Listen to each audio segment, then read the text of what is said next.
Fartlow. Right. All right. Fartlow. All eyes on Rafa. How about all eyes on you? This is on you, awoke progressives. The useful idiots of Western media are responsible for the deaths of innocent civilians in Gaza. Without your outcry, Hamas wouldn't have needed to continue to use their own civilians as human shields and to refuse hostage deals and ceasefire deals and prolong this war. Why won't they just lay their arms down and fucking die? That's how she sounds. For people who think that that's not how Fartlow sounds, that is actually how she sounds. Okay, I'm sorry. Many people come into this community and say, Hasan, your accents are abysmal. They're awful. Maybe even constitute a hate crime. Okay, and then they actually are met with the person that I'm imitating, and they're like, okay, never mind. I actually realized. To me, it sounded like you were making this up, but it does unironically sound like this. So to them, I say, just wait. One day you will find what she sounds like, and you will recognize that I was right all along. History will vindicate me. History will absolve me. Okay? Yes, the effects are devastating. Today, Israel is being bombed from inside of Rafah. Rockets made it as far as Tel Aviv. Israelis had to hide in broad daylight. What do you expect us to do? Not defend ourselves? Not get our hostages back? Not protect our borders? The IDF has made horrible mistakes. Oh shit, she's caving. She's fucking caving. Why would they? What do you mean? What's a horrible mistake that they've made? Why would you acknowledge that? Fartlow is Scottish. Guess what? Most armies do. Every civilian death is a tragic result of war. But why do you keep putting civilians in harm's way? Because you keep being myopically outraged. You keep ignoring the brutalities that Palestinians face at the hands of their own rulers. You keep ignoring the atrocities of October 7th. You keep ignoring the 120 plus hostages remaining in Gaza. You know who's actually not ignoring those hostages? Benjamin fucking Netanyahu, who's doing his very best to kill as many of them as he possibly can so that it's no longer a political problem for him. He's doing his very best to kill as many hostages as the Hannibal Doctrine intends him to do. You ever hear about the Hannibal Doctrine? It's the best doctrine. I love it. You keep ignoring the facts. This is on you. You're keeping this war alive with your dumb propaganda ceasefire now posts. Oh, it's so bad. She always finds a way to make me laugh. I do personally appreciate Fartlow for always, in all of this awfulness, in all of this ceaseless, inhumane violence that we're seeing, it's just like she's so fucking stupid that personally is just, she always finds a way to make me laugh. What happened? My yearly ban?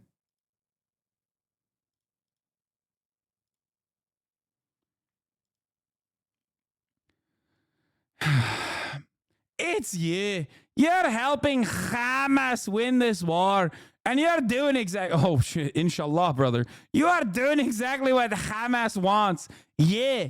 Are you hearing me? All eyes on you, she says.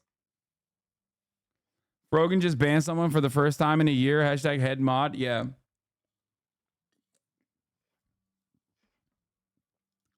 I told Eve Fartlow she had a receding hairline and she blocked me. It's true.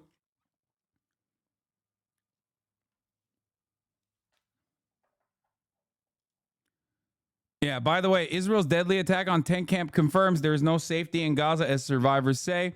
No matter where we go, we will die here, Palestinian woman says. Israeli leaflets instructed Gazans to head for this camp. Okay? Like, this is supposed to be a safe area.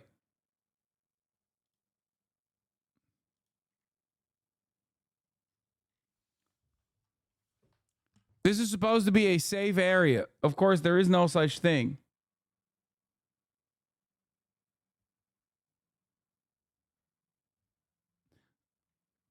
Someone just said, I'm from Israel and I admit we're cooked, bro. And they got, I don't know why they got banned. Okay, you want me to look at another Fartlow take? Okay, hold on. This is the old school one. I was a progressive. I believe in the rights of all, including Jews. The latter got me tarnished with labels. The anti-Semites went to lengths. They made fake tweets by me to prove that I'm a racist, a TERF, an Islamophobe, an ableist. They gave me a hate name. Eve Fartlow. Another phenomenal one is the free parking one. That's another banger. Is Eve even Jewish or Israeli, or is her R referring to Zionist? No, she is. She's Jewish and Scottish. This is another banger. My Jewish friend saw a sign that said free parking and panicked. That is said free Palestine. The Jews are tired. That one is an all-timer because it's like, why are you scared of a sign that says free parking? Or even a sign that says free Palestine?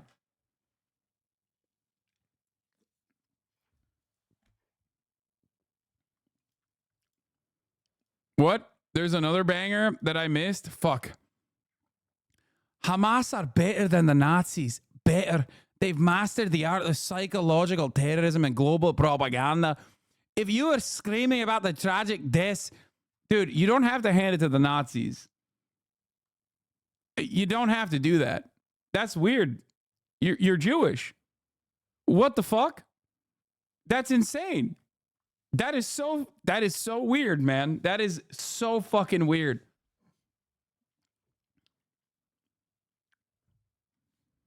That's crazy. If you're screaming about the tragic deaths of innocents in Rafah, a result of urban warfare meticulously provoked and planned by a terror regime who gives zero fucks about their own people or anything but death, you have to also say, you have also yet to say a single thing about the atrocities of October 7th, which is 8 months ago. Fartlow. Or the Jewish people still held in captivity who were raped and murdered solely for the crime of being Jewish. Then you have become a part of the regime.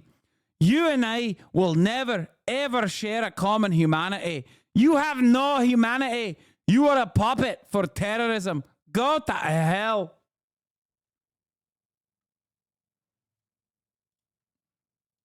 Liberal Zionist rapper does some bad Hasbro? What the fuck?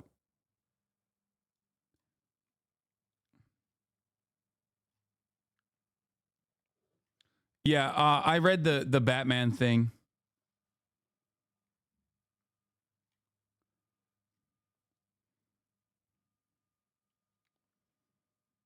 We're done. We're done. In my opinion, the demilitarized state was understandable in the context of two states, since the whole selling point for Israel domestically was long-term security. It was kind of taken for granted post-Camp David, especially since the agreement was to have an international quartet and Arab forces to replace the military. You can definitely criticize it as a case of Israel abusing the PLO's pragmatism to further weaken the PA politically. I mean, that is precisely what it is, especially from the framework of, especially with the way Palestinians see it.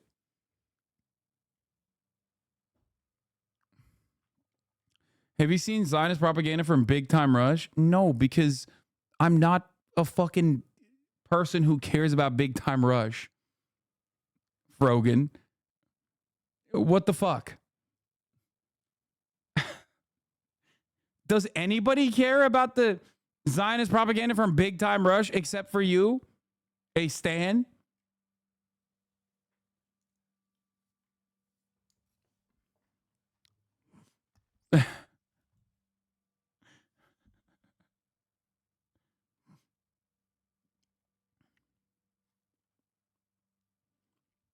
I cannot believe people were yelling at you for saying Ludwig had a cracker ass take when you yourself are making saltine sentiments previously unheard of in this fucking community. Okay?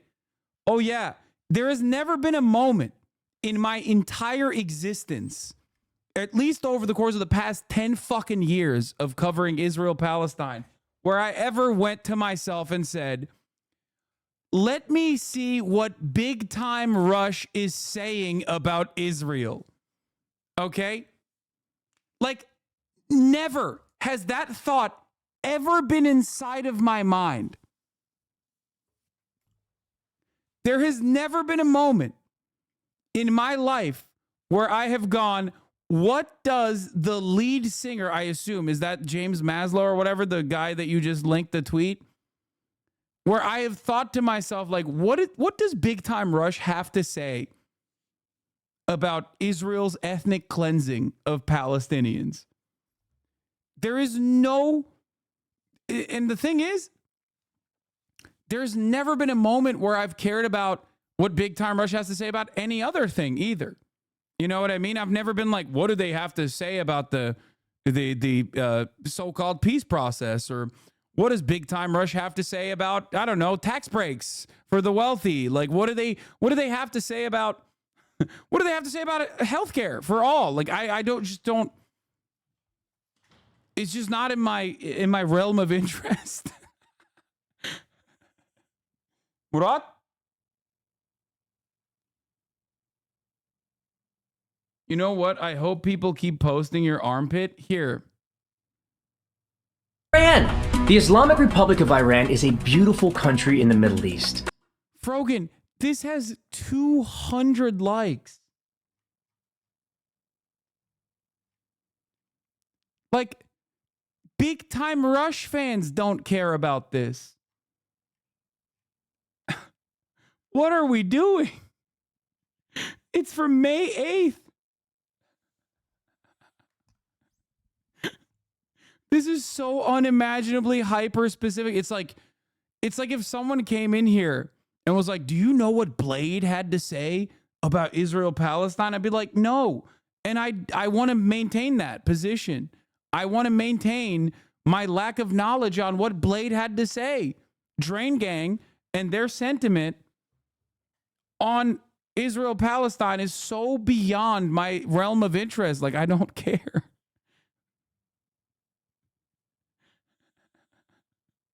This is ridiculous.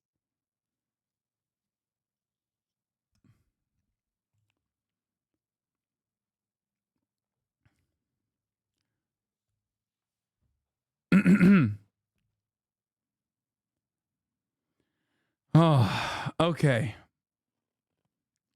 But yeah, here, as we were talking about some actually important stuff, the airstrike started a massive fire that quickly tore through the thin tents and makeshift shelters. The health ministry in Gaza said 45 people were killed in the attack. By daylight Monday, the camp was filled with smoking tents, twisted metal, and charred belongings. Murat? Ne oldu? Ne getiriyorsun? Women cried as men prayed over their bodies. Some survivors said that they had come to the camp because they followed a warning on Israeli leaflets telling them to leave Rafah for the humanitarian aid area.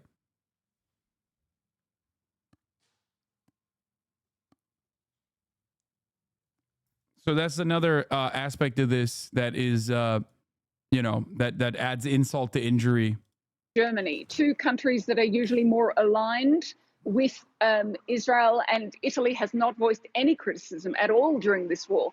Even they have come out against Israel and said that this is a sign that what's going on in Rafah is unacceptable. And think about the timing, Nadia. What we are seeing is that the ICJ said that Israel should not carry out any military attacks inside the Gaza Strip. That was Friday.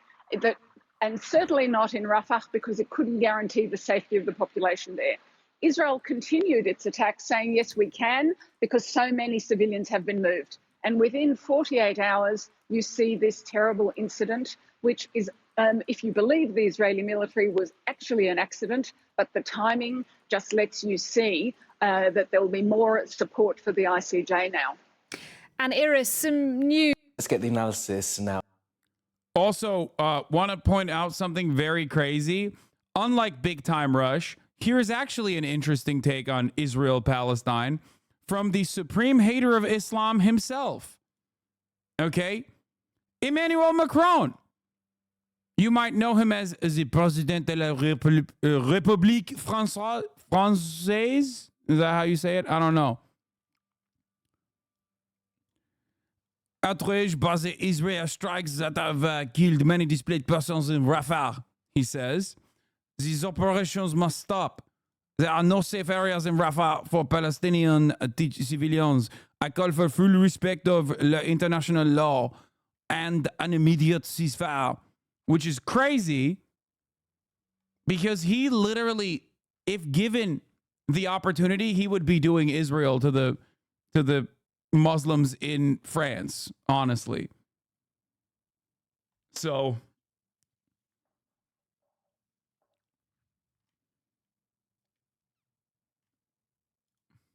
something to consider.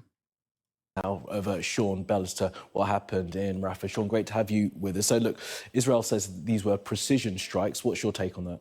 Yeah, good afternoon, Commander. They came out very quickly with a statement. They used the word precision twice, precision strike and precision intelligence as well. Almost certainly, when we look at the map, that's because the close proximity of the target to a UN facility, which we can see down near you over there. Now, the IDF claim that the tents up here were part of a Hamas headquarters, or at least a Hamas compound there. They're about 200 metres away from the UN facility, but the airstrike, when it did strike, obviously clearly destroyed a lot of these tents. And there's some pretty free Israel. Yeah, free Israel from Zionism. I agree. Yeah, free Israel from the fascist ideology of Zionism that is rotting the moral fabric of all of the Israelis who defend the ethnic cleansing, dehumanizing them every day. Yeah, free Israel from Zionism, baby.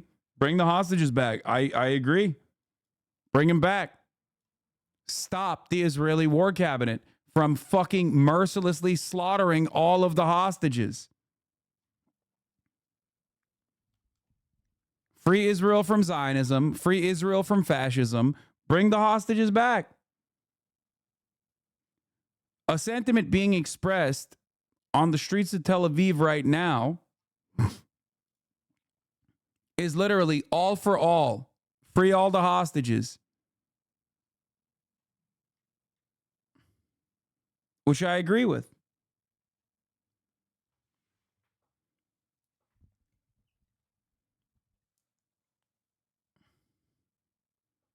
Nah. Thanks, man. Okay. Never mind.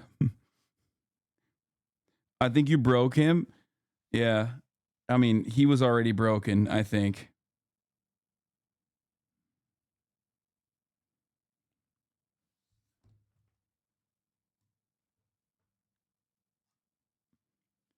Like, it is wild to be simultaneously in support of, like, all of the untold cruelty that the Israeli occupying force is doing in Gaza. And also... and also be like, free the hostages. It's like, bro, you know who doesn't want to free the hostages? Motherfucking Israel. What the fuck? 7 in October.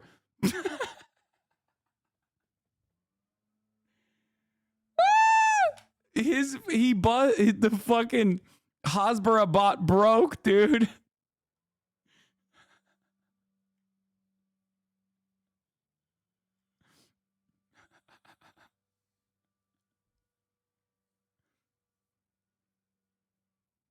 This has to be a child.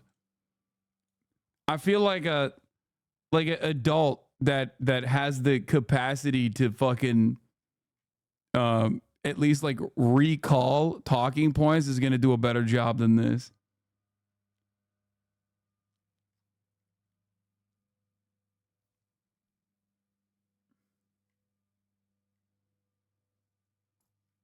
Yeah, he's saying he's going to turn 7 in the month of October. Horrible footage associated with that. It's worth pointing out, Geneva Convention perspective, both sides have a legal responsibility to protect all the civilian population, even if those civilians are operating close to a legitimate military target, which might be the case in this case, in which case a rule of proportionality is applied to that. We come back to that later. From my own perspective, you know, I operated as head of a dynamic targeting cell in Kabul for about a year, and we're regularly targeting high-value targets with precision weapons, lots of intelligence. The one key figure, though, was your legal advisor next to you, and the number of times that he wouldn't let the attack be conducted because every feasible measure needs to be taken to try and protect the civilian population on the way. And on face value, the IDF have chosen to attack a target in a very densely populated area. Tents offer no protection whatsoever to a bomb. So we got a lot of casualties. I think the last numbers, we've got 45 killed, 23 of those apparently are women and children. It might be, we don't know, but we will just believe Israel, whatever they say, even though they have literally lied every single day since October 7. Okay? Every single fucking day. There's just no, like, there is just no way to look at this and be like, yeah, no, Israel has lied every single fucking day. For one truthful statement expressed by the Israeli foreign ministry, there is like 100 lies, all the way ranging all the way from like little lies to unimaginable, insane lies like Pallywood shit. That like Palestinians are actually faking their death and destruction. And 249 wounded. And when you look at the scene there, those figures could well include. And the danger is here, it just reduces confidence in the international community about the way Israel's conducting this war. And just before I came on, the IDF have claimed the incident is being investigated, but the expectation that there weren't going to be any harm done to any non-involved civilians. Right, OK. So where does this go then next? Because, of course, while the Rafah operation has been suggested and forthcoming, we've heard the allies of Israel saying that they shouldn't do it. The IDF should not go in.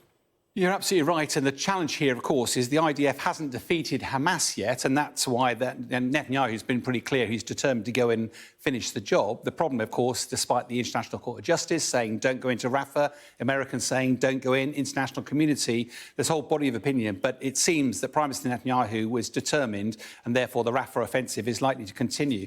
There's been a bit of talk about peace talks that potentially start tomorrow. There may be some progress around hostages, but I have to say it's unlikely they're going to resolve the war itself. And even if the IDF did manage to complete its push through Rafah, would that have destroyed Hamas? Evidence suggests no. Hamas is popping up all over Gaza at the moment, causing all sorts of issues for the Israeli Defense Forces. They've clearly got the means and the intent to continue fighting. And as we've said many times, it's very unlikely there's a military solution to this. Almost certainly the international community to engage to bring this brutal war to an end. And Sean, a thought from you then on the proportionality and whether... Yeah, I mean, dude, the framing is also nasty. Like, considering this as a brutal war is just like, again, doing the bidding of the Israeli occupying force. You know what I mean? Like, it's not. It's just, it hasn't been, and it still won't be, no matter how hard you fucking say it. Obviously, that is that's like beyond comprehension for so many people in mainstream media. Like, even those who, even at Channel 4, like when they cover the stuff, they just still say like it's a war with it's a war that has like gone on for too long or whatever. It's not. It's just a slaughter of civilians.